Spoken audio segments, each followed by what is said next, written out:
इस वक्त की बड़ी खबर आपको बता देते हैं। अरविंद केजरीवाल को सुप्रीम कोर्ट से फिलहाल आज कोई राहत नहीं मिली है।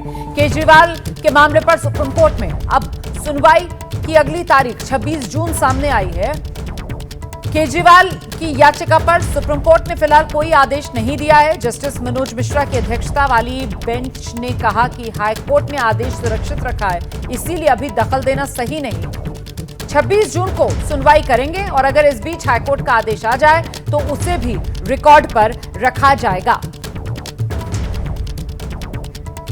सीधे आपको लेकर चलते हैं, हमारे साथ हमारे सहयोगी निपुण सहगल इस वक्त मौजूद हैं। निपुण, 26 जून अगली तारीख इस मामले में सुनवाई की सुप्रीम कोर्ट में तय की गई है और उससे पहले सुप्रीम कोर्ट ने कहीं ना कहीं अपनी टिप्पणी से यह भी साफ कर दिया है कि आदेश हाईकोर्ट का आ जाए तो यही बेहतर रहेगा।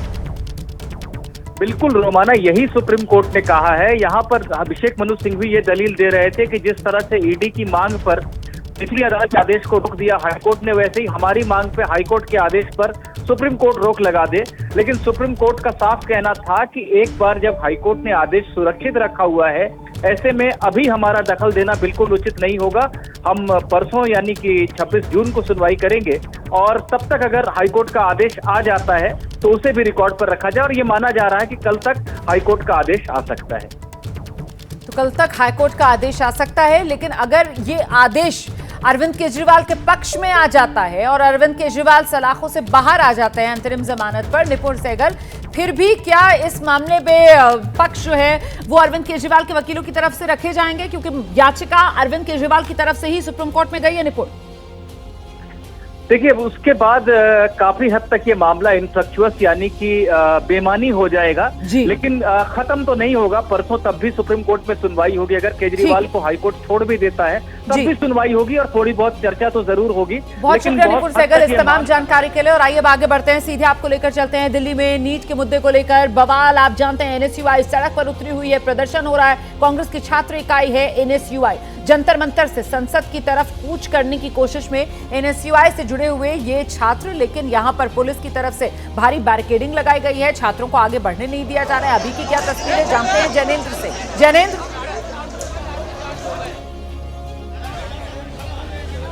बिल्कुल बिल्कुल रोमाना, जंतर मंतर से संसद की तरफ बढ़ने की कोशिश की प्रदर्शनकारियों ने, एनएसयूआई के कार्यकर्ताओं ने, लेकिन ये जो घेरेबंदी आप देख रहे हैं बैरिकेडिंग की, इसके जरिए उन्हें रोक दिया गया। कुछ छात्र जो बैरिकेड क्रॉस कर गए उन सबको हिरासत में लिया गया और बाकी प्रदर्शनकारियों को पर हल्का बल प्रयोग किया गया ताकि वो पीछे की तरफ हटे। चूंकि छात्र हैं इस वजह से कोई ज्यादा बल प्रयोग अपनी तरफ से नहीं किया है। सुरक्षा बलों ने वो तैनात है ताकि जो प्रदर्शनकारी छात्र है वो संसद की तरफ ना बढ़ सके। लेकिन अभी भी जो प्रदर्शनकारी है वो डटे हुए हैं बैरिकेडिंग पर ही और लगातार बैरिकेडिंग को देखिए कुछ इस तरीके से धकेलने की कोशिश कर रहे हैं। और कुल मिलाकर के देखिए, मुख्य मकसद संसद भवन पहुंचना नहीं है, मुख्य मकसद है नीट विवाद पर सरकार पर दबाव बनाना। सरकार की तरफ से तमाम कदम उठाए गए, लेकिन अभी भी नीट परीक्षा दोबारा आयोजित करने की मांग की जा रही है। देखिए किस तरीके से बैरिकेड पर हल्ला बोला जा रहा है प्रदर्शनकारियों के द्वारा और दूसरी तरफ से जो पुलिस वाले हैं उन्हें मशक्कत करनी पड़ रही है कि जो प्रदर्शनकारी छात्र है वो बैरिकेड तोड़ ना दे। तो ये इस तरीके से शक्ति प्रदर्शन किया जा रहा है और नीट के मसले पर सरकार से मांग की जा रही है कि दोबारा से परीक्षा की जाए। क्यों बैरिकेड तोड़? लगातार इसमें तानाशाही चल रही है, तानाशाही जब तक नीट में धांधली अगर चलेगी तो हम लोग लड़ेंगे। जब तक नीट के लोगों को इंसाफ नहीं मिलेगा, एनएसयूआई के लोग टिके रहेंगे। और धर्मेंद्र प्रधान जी को चेता देना चाहते हैं कि ये एक घंटे में अगर ये प्रदर्शन नहीं खत्म हुआ, 1 घंटे में नीट का पेपर नहीं कैंसिल हुआ तो ये प्रदर्शन और उग्र होगा।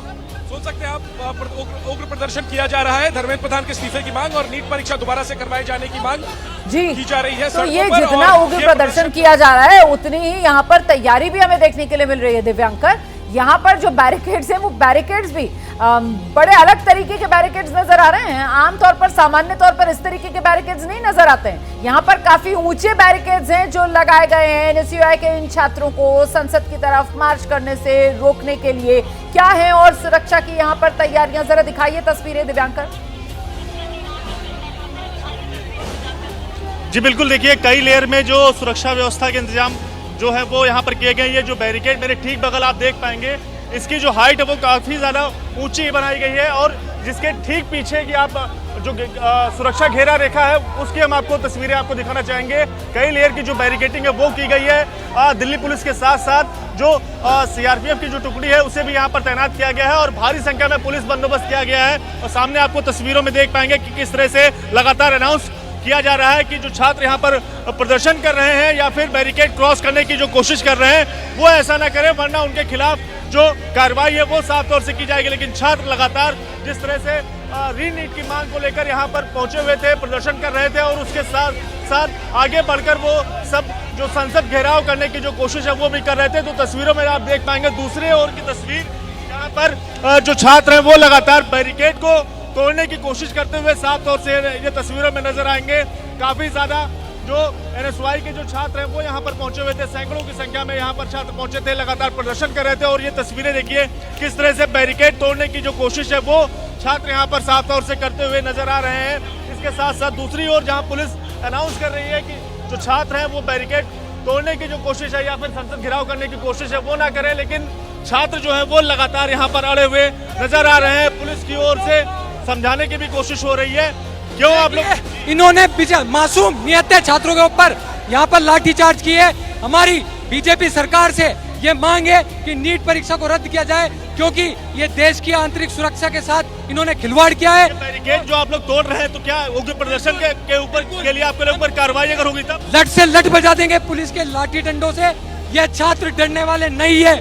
तोड़ने की कोशिश क्यों कर रहे हैं? बिल्कुल, इन्होंने हम संसद का घेराव करेंगे, क्योंकि संसद में देश के जनता चुन के नेता भेजी है और इन्होंने यहाँ से नीट की परीक्षा रद्द की है। साफ तौर से बड़ा आरोप और धर्मेंद्र प्रधान को साफ तौर से घेरते हुए जो छात्र है वो यहाँ पर लगा रहे हैं और इसके साथ साथ जो बैरिकेड है उसे भी जो तोड़ने की कोशिश है वो लगातार यहाँ पर जो एनएसयूआई के छात्र हैं पहुंचे हुए लगातार प्रदर्शन कर रहे हैं। अब एक तस्वीर और आपको दिखाना चाहेंगे किस तरह से रैपिड एक्शन फोर्स आरएएफ की जो टुकड़ी है उसको भी यहाँ पर तैनात किया गया है और साफ तौर से जिस तरह से बड़ा प्रदर्शन यहाँ पर देखने को मिल रहा था, बैरिकेड तोड़ने की जो कोशिश है वो यहाँ पर छात्र कर रहे थे और जिसके बाद रैपिड एक्शन फोर्स की जो टुकड़ी है उसे भी यहाँ पर लाया गया है। और इसके साथ साथ तमाम जो छात्र हैं उनका साफ तौर से यही कहना है कि ये बड़ा प्रदर्शन तब तक चलता रहेगा जब तक जो नीट की परीक्षा है वो नहीं हो जाएगी। कुछ और छात्र उनसे हम बात कर लेते हैं, क्या कहना है? देखिए, पूरे देश में जिस प्रकार से नीट के एग्जाम जैसे बड़े एग्जाम में भारतीय जनता पार्टी की सरकार ने धांधली की, अब ये लोग जो प्रतिष्ठित जो पेपर हो रहे हैं नीट के एग्जाम, नेट के एग्जाम, अब उसमें भी ये लोग घोटाला करने का काम कर रहे हैं। लगातार इसका विरोध जारी रहेगा, लाठीचार्ज हो चाहे कुछ भी हो, ये प्रदर्शन जारी रहेगा। ठीक है दिव्यांकर, मैं लौटूंगी आपके पास। जरा जैनेंद्र का रुख कर लेते हैं। अब जैनेंद्र, वहां पर हम देख रहे हैं किस तरीके से फोर्स बढ़ाई गई है। दिव्यांकर ने भी तस्वीरें दिखाई हैं। महत्वपूर्ण हो जाता है कि आज 18वीं लोकसभा और एक तरफ नए सांसद जो हैं वो सदन के भीतर शपथ लेने का उनका सिलसिला जारी है, जहां पर विपक्ष के जो सांसद हैं उनके हाथ में वो संविधान की प्रतियां, वहां पर सरकार की उस तरीके से घेराबंदी संसद के भीतर और यहां सड़क पर एनएसयूआई के जरिए विपक्ष की सरकार की घेराबंदी की ये एक तस्वीर। तो मतलब संसद से लेकर सड़क तक ये सरकार की घेराबंदी की तस्वीर ही है जो देखने के लिए मिल रही है विपक्ष की तरफ से। निश्चित तौर पर सरकार को घेरने की कोशिश विपक्ष की तरफ से हमेशा रहती है, लेकिन ये कहिए कि इस बार बड़ा पुख्ता मुद्दा हाथ लगा है नीट पे। जिस तरीके से 24 लाख बच्चे प्रभावित हुए हैं और जाहिर सी बात है अगर उसको हम परिवारों से जोड़ दें तो संख्या काफी ज्यादा बढ़ जाती है। 24 लाख परिवार अगर प्रभावित हैं, आप समझ सकते हैं कि करोड़ों लोग इस बात से प्रभावित हैं और ये देश के स्वास्थ्य व्यवस्था से जुड़ा हुआ मामला है। जाहिर सी बात है विपक्ष इस मसले पर लगातार घेरेबंदी कर रहा है सरकार की और इसी कड़ी में संसद के अंदर भी हमने देखा शिक्षा मंत्री के धर्मेंद्र प्रधान की शपथ के समय में नारेबाजी हुई और सड़क पर कांग्रेस की छात्री का एनएसयूआई प्रदर्शन कर रही है। जो छात्र हैं वो काफी आक्रोशित हैं और चूंकि उन्हें साफ दिख रहा है कि किस तरीके से ये मुद्दा गंभीर लगातार बना हुआ है और सरकार बैकफुट पर है, इस वजह से आक्रामकता और बढ़ गई है। और यही वजह है कि एक बड़ा शक्ति प्रदर्शन, एक बड़ा प्रदर्शन संसद सत्र के पहले दिन एनएसयूआई ने किया है। नीट परीक्षा दोबारा आयोजित करने की मांग को लेकर के, सरकार पर सियासी दबाव बनाने की मांग को लेकर, शिक्षा मंत्री के इस्तीफे की मांग को लेकर के और बड़ी संख्या में यहाँ पर छात्र प्रदर्शन में पहुंचे भी हैं और काफी मुश्किल हुई है सुरक्षा बलों को इन प्रदर्शनकारियों को रोकने में। हालांकि देखिए आखिरकार समझा बुझा करके इन प्रदर्शनकारियों को थोड़ा थोड़ा पीछे किया जा रहा है, कोई बल प्रयोग नहीं हो रहा है। बड़ी बात यह है कि बहुत ही उग्र प्रदर्शन किया एनएसयूआई ने, लेकिन हल्का फुल्का हमने डंडे का प्रयोग देखा, लेकिन इसके बाद आरपीएफ की जो टुकड़ी है ये पीछे की तरफ प्रदर्शनकारियों को धकेल रही है और समझा रही है, कह रही है कि आपके नेताओं को हिरासत में ले लिया गया है, जिन लोगों ने बैरिकेड क्रॉस किया था उन सबको हिरासत में लिया गया है, आप लोग वापस चले जाइए। और धीरे धीरे जो प्रदर्शनकारी है वो भी पीछे जंतर मंतर की तरफ जाते हुए हमें नजर आ रहे हैं। तो एक किस्म से एनएसयूआई का ये जो आज संसद मार्च था, संसद कूच था, वो खत्म हो गया है, लेकिन काफी उग्र प्रदर्शन और सरकार पर जो दबाव बनाने की कोशिश के मद्देनजर ये हुआ, संभवतः उसमें उन्हें एक बड़ी कामयाबी जरूर मिली है। संसद के अंदर कांग्रेस पार्टी के सांसदों, विपक्षी सांसदों ने शिक्षा मंत्री के सामने विरोध दर्ज कराया और संसद के बाहर, संसद से सटे जंतर मंतर पर एनएसयूआई ने एक बड़ा शक्ति प्रदर्शन किया और छात्रों की तरफ से सरकार से मांग रखी कि नीट की परीक्षा दोबारा आयोजित की जाए। और जो नाकामी सामने जिस तरीके से आई है और जो रवैया शिक्षा मंत्री का रहा है, साफ तौर पर वो निशाने पर है, उनका इस्तीफा मांगा जा रहा है। आखिरी एक तस्वीर दिखा दूं रोमाना, ये प्रदर्शन अब खत्म हो गया है, संसद मार्ग की ये तस्वीरें हैं। यहाँ पर अभी कुछ देर पहले प्रदर्शन चल रहा था, उन बैरिकेडों पर प्रदर्शन चल रहा था, लेकिन अब सब कुछ जो है वो यहाँ पर साफ कर दिया गया और प्रदर्शनकारियों ने समझा बुझाकर प्रदर्शनकारियों को सुरक्षा बलों ने वापस कर दिया। हालांकि अभी भी नारेबाजी चल रही है। 12 से 2 पॉलिटिकल शो देख रहे हैं आप, और अब एक और अहम राजनीतिक खबर आपको बताते हैं। ये राजस्थान से खबर है, बात वसुंधरा राजे से जुड़ी हुई है, जिनका दर्द एक कार्यक्रम के दौरान छलक गया। वसुंधरा राजे ने इशारों ही इशारों में बहुत कुछ कह दिया, बोली कि वफा का वो दौर अलग था। आज तो लोग जिसकी उंगली पहले पकड़ते हैं फिर उसी को काटने की कोशिश करते हैं, जिसको पकड़कर उन्होंने चलना सीखा होता है। सुनिए। वफा का वो दौर अलग था, तब लोग किसी के किए हुए काम को और अच्छे काम को माना करते थे,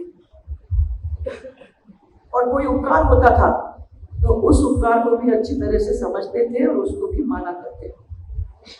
लेकिन आज आपको बहुत कुछ देखने को मिल रहा है, लोग उसी उंगली को पहले काटने की कोशिश करते हैं जिसको पकड़कर वो चलना सीखेगी।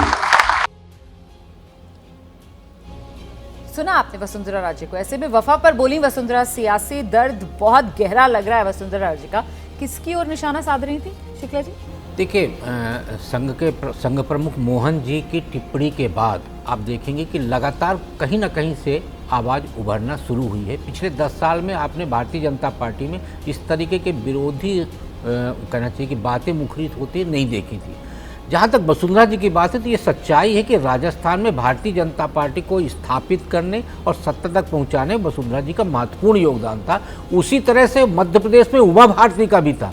अब वसुंधरा जी का एक बहुत अच्छा मैनेजमेंट था कि वो वहाँ पे जातिगत मैनेजमेंट करने की कहना चाहिए बहुत खूबसूरती से करके चलती थी, जाट, गुज्जर और राजपूत। और ये जो आपका गोलबंदी थी, वही गोलबंदी भारतीय जनता पार्टी को राज्य में भी और वही गोलबंदी लोकसभा चुनाव भी जिताती थी। आप देखिए लगातार भारतीय जनता पार्टी वहाँ सारी सीटें जीती। इस बार 11 सीटें क्यों हारी? इसलिए हारी कि प्रबंधन कमजोर था। जाट नाराज था कि राजपूत हमारे खिलाफ काम कर रहे हैं और राजपूत नाराज था कि जाट हमारे खिलाफ काम कर रहे हैं। उसमें वसुंधरा राजे कहाँ थी? वसुंधरा राजे पूरी तरह से किनारे थी। एक बड़ी जानकारी मैं दे दूं कि जब वसुंधरा राजे वहाँ पे एक्टिव नहीं थी तो उसकी 2 घटनाएं हुई। एक घटना हुई कि उनका कार्यक्रम लगाया गया चुनावी दौरे के लिए और बाद में लगातार कैंसिल किया गया, तो वो दतिया चली गई। अब दतिया में वसुंधरा राजे को मनाने के लिए किसको भेजा गया? विजया रहाटकर और विनय सहस्त्रबुद्धे को। अब वसुंधरा जी क्या विजया रहाटकर अब विनय सहस्त्रबुद्धे जी के मनाने पे आएंगी? मतलब कहीं ना कहीं उनके मन को लगातार ठेस पहुंची है और वो ठेस अब शब्दों में बाहर आ रही है। ये जो बार बार एक बात आ रही है कि बीजेपी जो हार की समीक्षा कर रही है उसमें भीतरघात की बात सामने निकल कर आ रही है, तो वो भीतरघात के तौर पर उसमें क्या इस दर्द को अनदेखा किया जा रहा है जो बहुत से नेताओं ने महसूस किया, खासतौर से वरिष्ठ नेताओं ने, कि उनको किनारे लगा दिया गया? ये एंगल भी है, मिस हो रहा है। देखिए, बड़ा दिलचस्प है, मध्य प्रदेश और राजस्थान दोनों पड़ोसी राज्य हैं और दोनों में भारतीय जनता पार्टी बहुत मजबूत स्थिति में रही। 2019 में वहाँ 25 की 25 सीटें जीती थी और मध्य प्रदेश में 29 में 28 जीती थी। मध्य प्रदेश में भी शिवराज सिंह किनारे लगाए गए जी, 150-160 सीटें जिता के लाए। लाडली बहना स्कीम के तहत सब कुछ हुआ, लेकिन किनारे लगा दिए। सीएम नहीं बनाया और वसुंधरा जी भी किनारे लगा दी गई। लेकिन राजस्थान में 11 सीटें बीजेपी हार जाती है और मध्य प्रदेश में 28+1 29 सीटें जीत जाती है और शिवराज सिंह चौहान खुद 7 लाख से ज़्यादा वोटों से जीतते हैं।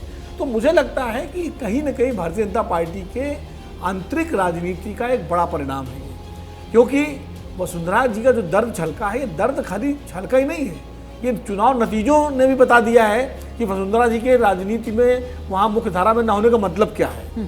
शिवराज सिंह चौहान शायद वसुंधरा राजे की राह पर नहीं चले, उन्होंने अपना चुनाव लड़ा और अपनी पार्टी के लिए उस तरह से काम किया जैसे कि मुख्यमंत्री रहते हुए करते, और भाजपा वहाँ जीती। लेकिन वसुंधरा जी ने अपने को सीमित कर लिया था सिर्फ अपने बेटे की चुनाव क्षेत्र तक। ठीक है, और पूरे राजस्थान ये उन्हें कर दिया गया था, ये भी बड़ा सवाल है। बिल्कुल, इस बीच एक और बड़ी खबर जल्दी से बताते हैं दर्शकों को। उत्तर प्रदेश में बीएसपी की बड़ी हार पर मायावती का बयान सामने आया है। मायावती कह रही है संविधान बदलने की बात कहकर झूठ फैला दिया गया, जिससे दलित समाज और पिछड़ा समाज भ्रमित हो गया था, ये कहना है मायावती का। यूपी में बीएसपी की हार पर मायावती का ये बयान, कह रही है कि संविधान को लेकर झूठ फैलाया गया, जिसकी वजह से दलित समाज, पिछड़ा समाज भ्रमित हो गया।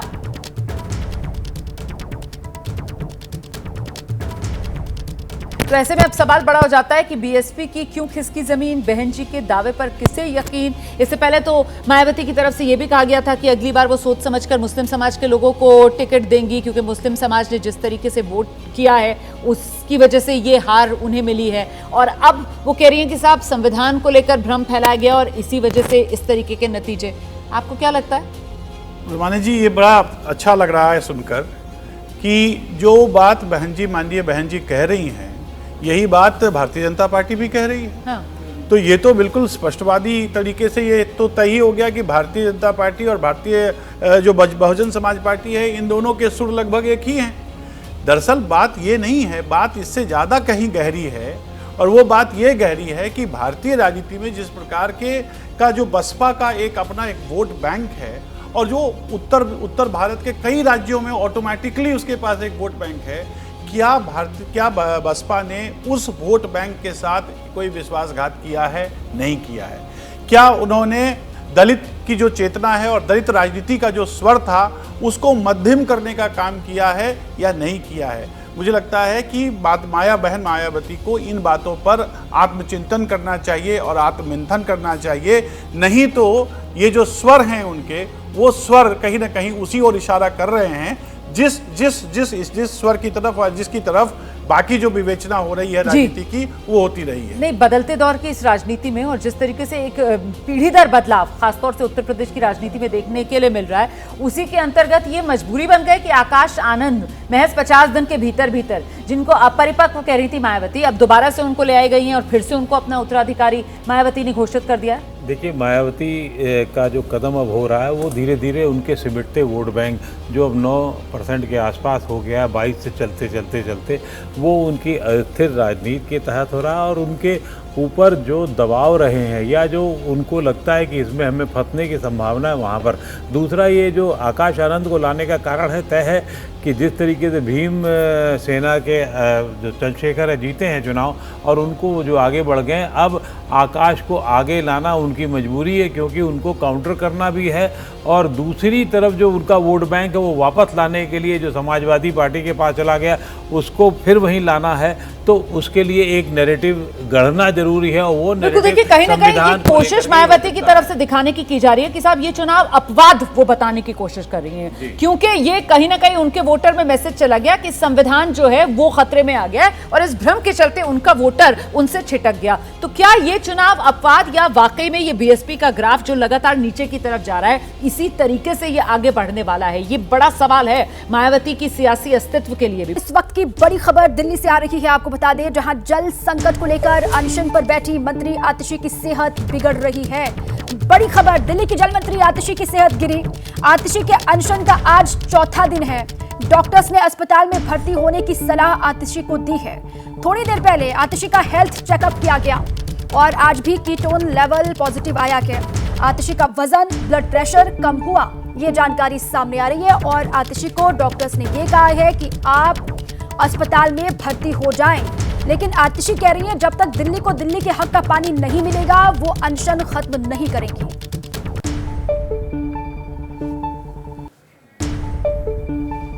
हम जो मेडिकल पैरामीटर जो रोज चेक कर रहे हैं, आज जो मेडिकल पैरामीटर पहले से काफी खराब आए हैं, जैसे मैम का जो वेट है, जब मैडम अनशन पे बैठी थी 65.8 था, जो आज है 63.6, मतलब 2 किलो 200 ग्राम वेट कम हुआ है 4 दिन के अंदर। और अभी तो ये 4th डे ऑफ अनशन है।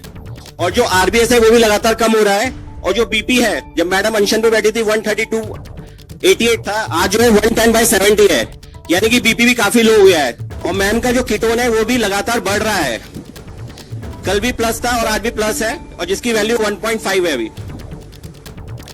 तो आतिशी का बीपी शुगर लेवल गिर रहा है, ये डॉक्टर्स ने भी कहा, और साथ ही आतिशी को ये कहा गया डॉक्टर्स की ओर से कि आप अस्पताल में शिफ्ट हो जाएं। इसी पर दीपक रावत हमारे साथ जुड़े हुए हैं, सीधे आइए उन्हीं का रुख कर लेते हैं। दीपक, अब डॉक्टर्स की टीम पहुंची, हेल्थ चेकअप किया गया, डॉक्टर्स ने ये नसीहत भी दी, ये सलाह दी आतिशी को कि आप अस्पताल में शिफ्ट होइए, लेकिन आतिशी मानने को तैयार नहीं है। वो कह रही कि दिल्ली को उसके हक का पानी जब तक नहीं मिलेगा वो अनशन अपना खत्म नहीं करेंगी। बिल्कुल दीपा, आतिशी लगातार अपना वीडियो जारी करती है। आज चौथा दिन था, सुबह उन्होंने वीडियो जारी किया और उसमें भी उन्होंने कहा कि डॉक्टर्स ने सीधे तौर पर ये कहा है कि कीटोन लेवल जो है वो बहुत खतरनाक स्थिति तक पहुंच गया है, और अभी जो रिपोर्ट आई है उसमें बीपी भी डाउन हुआ है और उनका वेट भी डाउन हुआ है। तो बहुत ज़्यादा स्थिति बिगड़ती जा रही है। डॉक्टर्स बार बार कह रहे हैं कि आप उठ जाइए, क्योंकि गर्मी भी काफ़ी ज़्यादा है और वो कुछ खा नहीं रही, सिर्फ पानी पी रही हैं। 4 दिन ऑलरेडी हो चुके हैं और इस तरह के अनशन तो कभी बैठी भी नहीं है। तो ऐसे में उनको लगातार ये हिदायत दी जा रही है कि उठ जाए। लेकिन उनका ये कहना है कि दिल्ली में जो 613 MGD पानी हरियाणा से आना चाहिए, उसमें से सिर्फ 513 MGD पानी ही अब तक आ रहा है, और पिछले 15-20 दिनों से स्थिति बनी हुई है। 100 MGD पानी और चाहिए, जिस दिन वो आ जाएगा वो अनशन से उठ जाएंगी। यही वजह कि कल एक डेलीगेशन जो है वो एलजी से मिलने गया था और सीधे तौर पर मांग की कि एक मंत्री अनशन पर बैठी हुई है, उनकी तबीयत बिगड़ रही है, तो आप हरियाणा से बात कीजिए। इस पर एलजी ने कल बात भी की हरियाणा के मुख्यमंत्री से, और हरियाणा के मुख्यमंत्री ने उन्हें आश्वासन भी दिया कि पानी छोड़ देंगे, पानी दे देंगे जितना पानी दे रहे हैं। हालांकि वो ये कह रहे हैं कि पानी हम दे रहे हैं, दिल्ली सरकार लगातार गलत कह रही है कि पानी नहीं मिल रहा है। लेकिन कल जो बात हुई उपराज्यपाल से, उससे ये माना जा रहा है कि शायद जल्द ही पानी और छोड़ा जाए और दिल्ली को मिल जाए। दूसरी तरफ एक कंडीशन बारिश की भी बन रही है। हिमाचल में पहाड़ों में बारिश शुरू हो गई है, और जब बारिश होगी, पानी बढ़ेगा हरियाणा की तरफ, तो वो पानी भी धीरे धीरे दिल्ली की तरफ आएगा। तो माना यह जा रहा है कि 1-2 दिन में जो वाटर लेवल है वो भी दिल्ली का बढ़ेगा, यमुना का बढ़ेगा। वजीराबाद जो प्लांट है वहाँ पर जो वाटर लेवल नीचे चला गया है वो ऊपर आ जाएगा, दिल्ली को पानी पूरा मिलेगा। अभी तक की जो स्थिति है उससे ये कहा जा रहा है कि 100 MGD पानी कम होने की वजह से करीबन 28 लाख लोग प्रभावित हो रहे हैं। हालांकि इससे ज़्यादा लोग प्रभावित है इस समय अगर देखा जाए तो, लेकिन अनशन पर वो तभी उठेंगी, आतिशी ने सीधे कह दिया, जब तक पानी नहीं मिलेगा। और देखिए अनशन भी अनशन पर जल मंत्री आतिशी बैठी हुई हैं, और इसको लेकर बीजेपी हमलावर भी है, सियासत भी खूब हो रही है। लेकिन सवाल ये बना हुआ है कि राजधानी के लोगों को उनके हक का पानी कब मिलेगा और कब तक लोग यहाँ पर प्यासे रहेंगे। शुक्रिया आपका दीपक पूरी जानकारी के लिए।